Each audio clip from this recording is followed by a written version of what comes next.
ದೇಶದಾದ್ಯಂತ ಮತ ಅಧಿಕಾರ ಯಾತ್ರೆ ಆರಂಭಕ್ಕೆ ರಾಹುಲ್ ಹೇಳಿಕೆ ವಿಚಾರ. ಎಷ್ಟು ಅವರು ಯಾತ್ರೆ ಮಾಡ್ತಾರೆ ಅದು ಒಳ್ಳೆಯದು ಆಗುತ್ತೆ. ಹಲವಾರು ಸಲ ನಾನು ಹೇಳಿದ್ದೀನಿ, ಯಾವುದೇ ಇದುವರೆಗೆ ದಾಖಲೆ ಕೊಟ್ಟಿಲ್ಲ.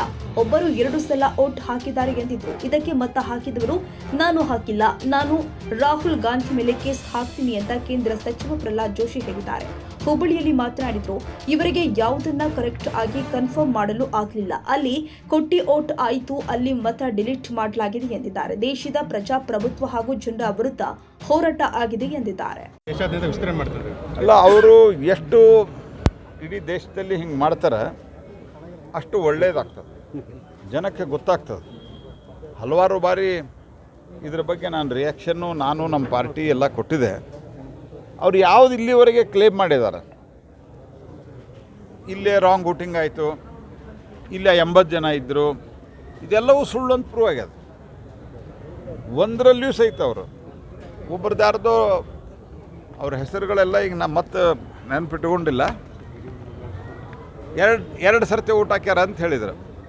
ಅವ್ರು ಇವ್ರ ಮೇಲೆ ಕೇಸ್ ಹಾಕ್ತೀವಿ ಅಂತ ಹೇಳಿದ್ರು, ರಾಹುಲ್ ಗಾಂಧಿ ಮೇಲೆ. ಯಾಕಂದ್ರೆ ನಾ 2 ಸರ್ತಿ ಹಾಕಿಲ್ಲ, ಮತ್ತು ಅದೇನು ಟಿಕ್ ಮಾಡಿದ್ದು ಮಾರಕ್ಕೆ ತೋರಿಸಿದ್ರೆ ಅದು ಬೇರೆ ಬೇರೆ ಅವ್ರದ್ದು. ಈ ಫೋಟೋನು ನೋಡ್ಲಿಕ್ಕೆ ಬರೋದಿಲ್ಲ ಇವರಿಗೆ. ಈ ರೀತಿಯಾದಂಥ ಒಂದು ವ್ಯವಸ್ಥೆ 129 ವರ್ಷದ ಮಾಡಿದ್ದು ಏನಾಯ್ತು ಹಣೆ ಬರ, ಯಾವುದು ಒಂದರಲ್ಲಿಯೂ ಅವರು ಪ್ರೂವ್ ಮಾಡಲಿಕ್ಕಾಗಿಲ್ಲ.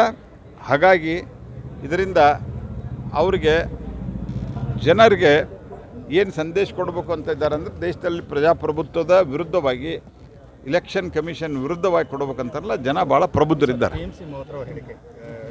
ಅಮಿತ್ ಶಾ ಅವ್ರ ಬಗ್ಗೆ ಮತ್ತು ಪ್ರಧಾನಮಂತ್ರಿಗಳಿಗೆ ಬಗ್ಗೆ ಇಬ್ಬರ ಬಗ್ಗೆನೂ ಸ್ಟೇಟ್ಮೆಂಟನ್ನು ಒಂದು ಕಡೆ ಕಾಂಗ್ರೆಸ್ನವರು ಕೊಟ್ಟಾರ, ರಾಹುಲ್ ಗಾಂಧಿ ಅವರ ವೇದಿಕೆಯೊಳಗೆ.